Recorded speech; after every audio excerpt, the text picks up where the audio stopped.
أعوذ بالله من الشيطان الرجيم. بسم الله الرحمن الرحيم.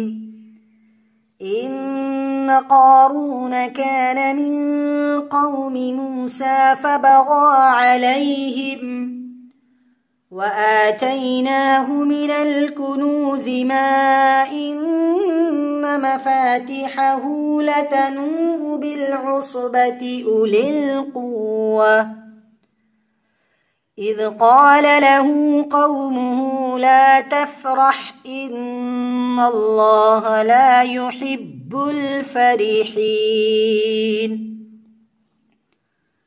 وابتغ فيما آتاك الله الدار الآخرة ولا تنس نصيبك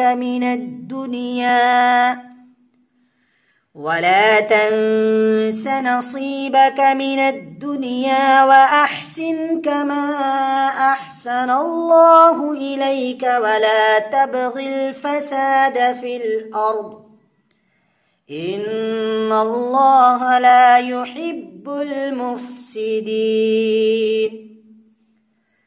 قال إنما أوتيته على علم عندي أولم يعلم أن الله قد أهلك من قبله من القرون من هو أشد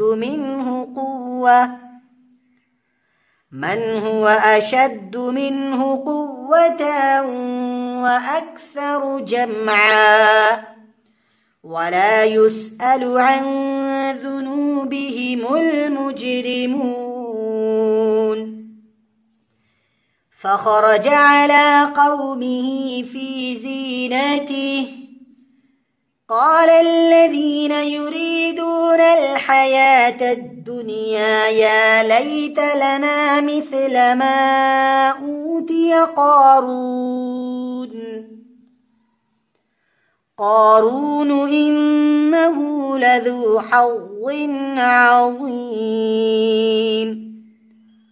وقال الذين أوتوا العلم ويلكم ثواب الله خير لمن آمن وعمل صالحا ولا يلقاها إلا الصابرون.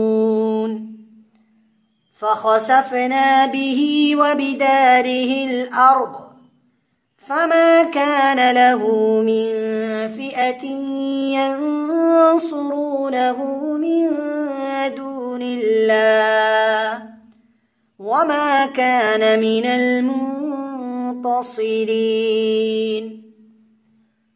وأصبح الذين تمنوا مكانه بالأمس يقولون ويك أن الله يبسط الرزق لمن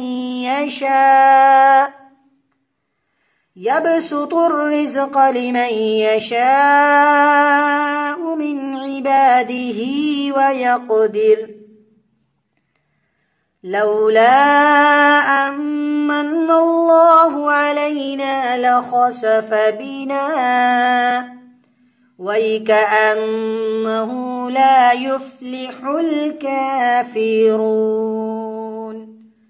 صدق الله العظيم.